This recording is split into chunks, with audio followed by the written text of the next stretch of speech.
여러분들 이제 연말이 됐잖아요. 1년을 정리하고 싶은 생각을 보통 많이 하십니다. 저도 마찬가지고요. 그런데 1년을 정리하려고 하는 마음은 생기는데 어떻게 해야 되는지를 모르는 경우가 정말 많지 않습니까? 요거요. 1년사 쓰기라는 방법이 있어요. 헐, 1년의 역사를 쓴다고? 그렇게 어려운 걸 내가 어떻게? 아닙니다. 오늘 제 영상 들으시고요. 굉장히 간단하게 할 수 있는 방법 한번 이해하신 다음에 실행해 보시기를 권합니다. 유화, 무엇이든 세 가지로 가르쳐드리는 명지대 교수 김익환입니다. 오늘은요, 우리가 1년을 정리하는 여러 가지 방법이 있는데 그중에 가장 본격적인 방법이라고 할 수 있어요. 1년사 쓰기 방법에 대해서 여러분들에게 아주 간단한 팁을 알려드리려고 합니다. 이거 한번 들어보시고요. 바로 실행해 보시기 바라요. 그다지 어렵지 않습니다. 이 1년사 쓰기를 하면 어떤 차이가 있냐면 우리가 연말이 되면 그 다음 해를 계획하잖아요. 이 계획을 할 때 보통 욕심이 작용한다든지 또는 무엇인가 현재 자신의 기반을 생각하지 않고 그냥 추상적으로 생각해서 퍽하고 계획을 세우는 경우가 많아요. 이거는 실행 가능성이 정말 낮습니다. 이렇게 해서는 안 돼요. 여러분들 메타인지라는 거 알지 않습니까? 우리의 1년을 쭉 정리해보고 그렇게 해서 이해한 자신을 기반에 놓고 자기에 맞는 계획을 세워야 되는 것이죠. 그걸 위해서도 1년사 정리는 정말 중요합니다. 그런데요, 정말 이것을 하는 사람이 너무너무 드물어요. 그래서 오늘 제가 적극적으로 이 영상을 찍고 있으니까 여러분들 제 이야기 듣고 바로 오늘부터 한번 실행해 보시면 어떨까 싶습니다. 제가 일본에서요, 동경대학에서 유학을 했는데 깜짝 놀란 것이 하나 있었어요. 동경대학에서는 매년 1년사라는 걸 편찬하고 있다는 것을 제가 우연히 알게 됐습니다. 대학사 편찬실이라는 데에 전시관이 있어서 들리게 되는데요. 거기에서 연구원을 하고 계신 분과 만나서 어떻게 1년사를 정리하는지에 대한 이야기를 듣게 됐어요. 정말 놀랐죠. 그런데 더 놀란 것은 이거를요, 굉장히 많은 조직들, 뭐 예를 들어서 시민단체 같은 데서도 하고요.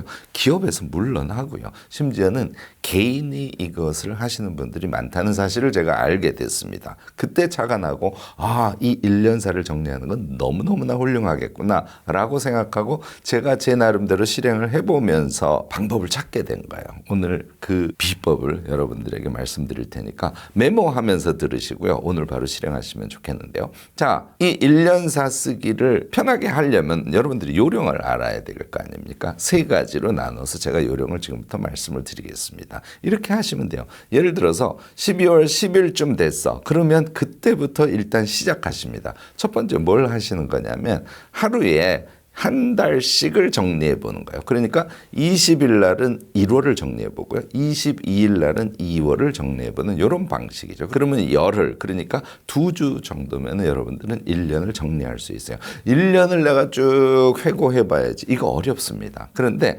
한 달씩 회고해 보는 건 상대적으로 좀 수월할 수 있어요. 조건이 있어요.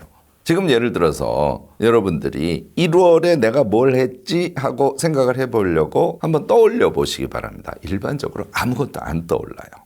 물론요, 제가 이야기한 기록형 인간이 된 경우에는 1월에 맞아, 내가 그거 하고 나의 성장과 관련해서는 이걸 했었지, 이거를 머릿속에 아주 맑게 기억을 해내는 사람도 물론 없지 않습니다. 대부분 그렇지 않다는 얘기죠.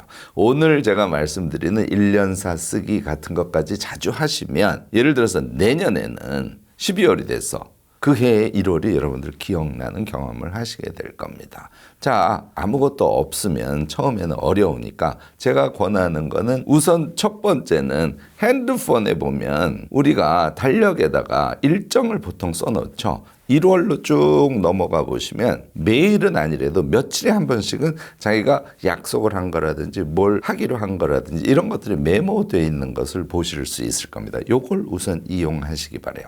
그래서 1월에 내가 이 사람을 만났구나. 1월에 내가 이걸 했었지 하는 것이 조금 기억에 나기 시작하면 그때부터 점점 여러 가지 에피소드들이 떠오르기 시작합니다. 사실 더 좋은 재료는 일기예요. 일기를 매일 쓰는 사람 또는 2, 3일에 한 번씩 쓰는 사람은 1월의 일기 내용을 후루루루룩 넘겨보시면 더 선명하게 내가 그 해에 1월에 무엇을 했는지가 기억이 나시겠죠. 저처럼요. 매일 다이어리를 쓰세요. 그 다이어리에는 4쪽씩 메모를 꼭 하세요. 이렇게 여러분들에게 강조를 하고 저 자신도 실천하고 있지 않습니까? 그 다이어리를 보면 더 명확해요. 왜냐하면 우리 파코첼 다이어리 쓰시는 분들은 플랜만 쓰는 게 아니라 레코드라 그래서 자기가 한 일을 시간 1, 시간 1 이런 방식으로 쭉 써놓지 않습니까? 그리고 하루가 마감이 될 때는 플랜 to CSC 하루를 자기가 평가해 보기도 하고 칭찬을 써두기도 하고 그 다음 쪽을 넘기면 4쪽씩 매일 메모가 돼 있잖아요. 자신이 무슨 일을 어떤 구상을 했는지까지 상세히 쓰여져 있기 때문에 그냥 훌훌훌훌 넘겨만 봐도 1월 한 달이 정말 생생하게 기억이 납니다. 우선 이렇게 읽어주기를 하시는 거예요. 읽어주기를 하신 다음에 그 모두를 기억하고 1년사를 쓰려고 그러면 너무 내용이 많죠. 그 다음에는 숫자를 생각하시기 바랍니다. 저는요. 일을 2개 정도 한 달에 고르고요. 그 다음에 관계도 하나 고르고요. 그 다음에 내가 나를 성장시킨 것도 하나 고르고 내가 논 거, 즐긴 거 이것도 하나씩 고릅니다. 그러면 여러분들 몇 개 되겠어요? 5가지 종류만 골라서 1월에 나를 제일 대표하는 거는 이것들이야 하고 메모를 하시는 거예요. 쭉 읽으시면서 어떻게 한다고요? 일기나 다이어리나 이런 것이 돼 있는 사람은 그걸 읽으면서 빙긋이 웃게 됩니다. 아, 내가 맞아. 그걸 했었지. 아, 그랬구나. 이렇게. 그렇게 해서 머리에 남은 잔상을 가지고 1월을 표상하는 거는 일 2개, 관계 하나, 성장 하나, 내가 논 거 하나. 아, 이렇게 5가지가 1월을 대표하는 거야. 하고 메모를 해두시는 거예요. 여러분들 이제 쉽게 아셨죠? 요거를 매일 하시는 거예요. 그러니까 12개월을 5가지씩 정리하게 되시는 거 아니에요.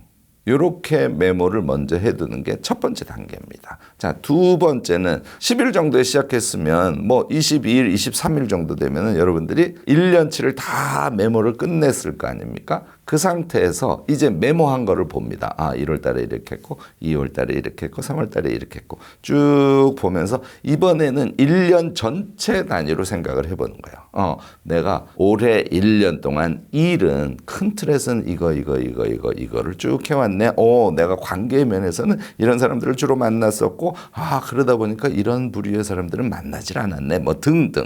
1년을 내가 쭉 해고를 했는데 사실 논 것을 메모해두긴 했어. 근데 정말 충분치 않았네. 조금 격렬한 운동 같은 것도 하고 여행을 1박 2일만 가는 것이 아니라 한 5박 6일 이렇게 쭉 갔어야 되는데 이런 점이 아쉽네 등등이요. 영역별로 쭉 떠오르기 시작할 겁니다. 이렇게 떠오르게 한 다음에 이제 다시 줄여주는 거예요.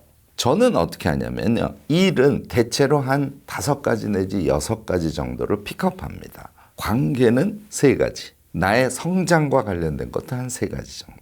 그 다음에 1년 동안 내가 논 것 중에서 확실하게 기억에 남는 것 2가지 내지 3가지 정도. 이렇게 다시 수를 줄여줘요. 머릿속으로 그것을 먼저 생각해낸 다음에 1년치를 쭉 다시 메모를 합니다. 그러니까 한 달씩 메모한 것을 읽어보고 그걸 머릿속에서 재정리해서 그중에 제일 중심이 되는 것을 지금 얘기한 대로 수를 확 줄여서 다시 메모를 해주는 거예요.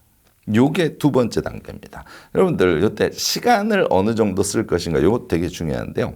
제가 1단계에서 하루에 1월 또 하루에 2월 또 하루에 3월 이렇게 하라 그랬잖아요. 요거는 여러분들 20분 이상 하지 않도록 주의를 하시기 바랍니다. 처음에 익숙하지 않아서 3, 40분 했어요. 그 다음 날은 20분에 맞추려고 노력을 해 주셔야 되고요. 그렇게 해서 12일간 한 것을 1년을 쭉 재정리할 거 아닙니까? 요때도 시간을 많이 쓰지 않도록 노력을 해 주셔야 되는데요. 요거는 1시간 내지 길면 1시간 반 정도. 왜냐하면 자신의 1년을 전체를 생각하는 거니까 그 정도의 시간을 투자해서 여러분들 정리를 한번 시도해 보시면 어떨까 싶습니다.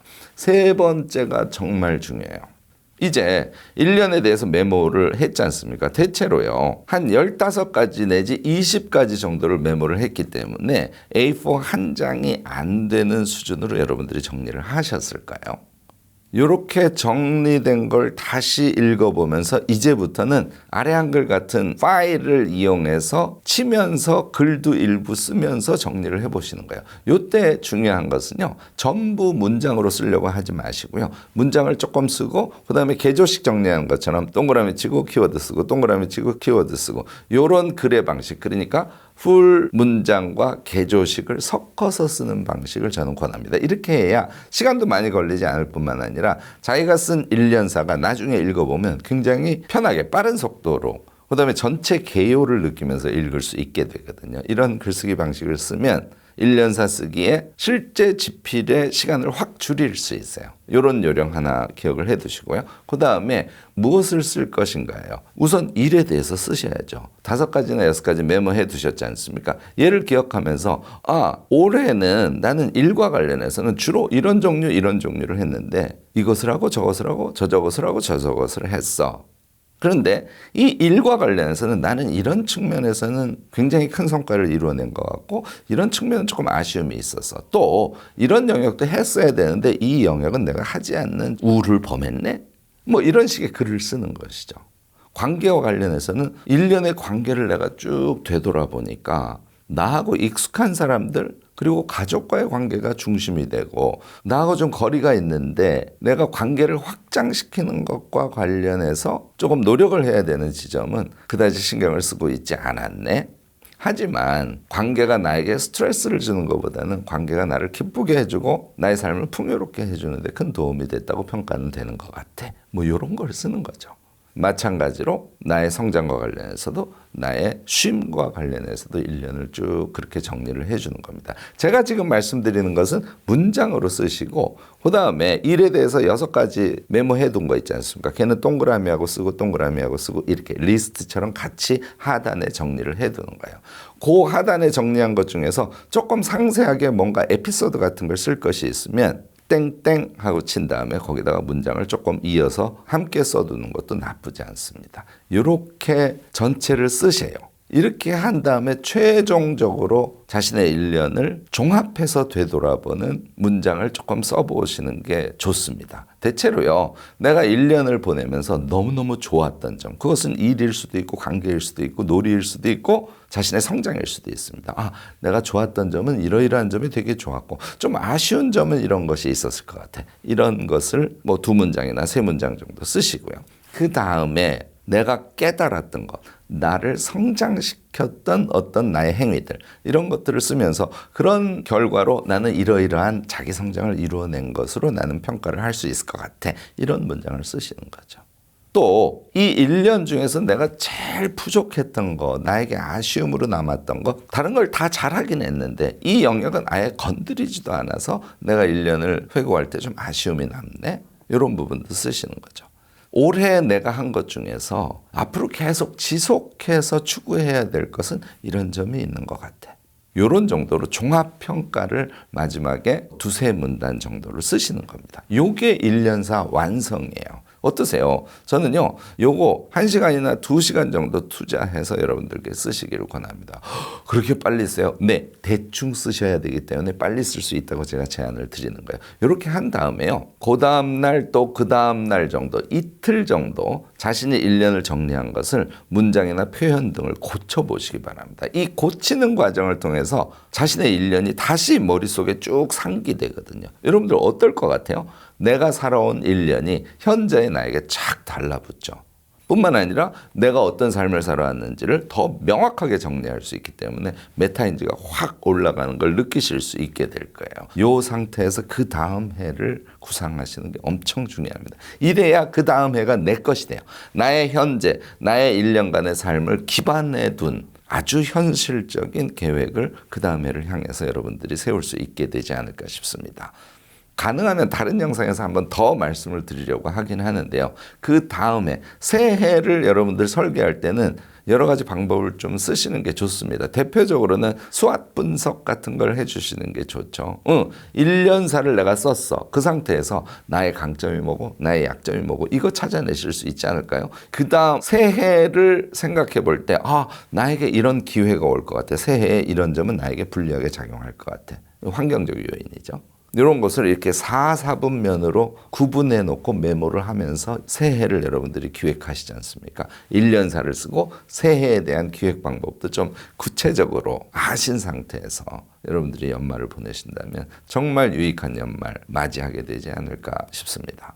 여러분들도요, 제가 지금 말씀드린 대로 한 해를 정리하는 방법, 새해를 계획하는 방법에 대해서 나름대로의 노하우를 갖고 계실 겁니다. 적극적인 댓글로 지혜 나눔을 부탁드리겠습니다. 오늘 제 영상이 도움이 되셨다면 좋아요, 구독, 알림 설정까지 꼭 부탁드리겠습니다.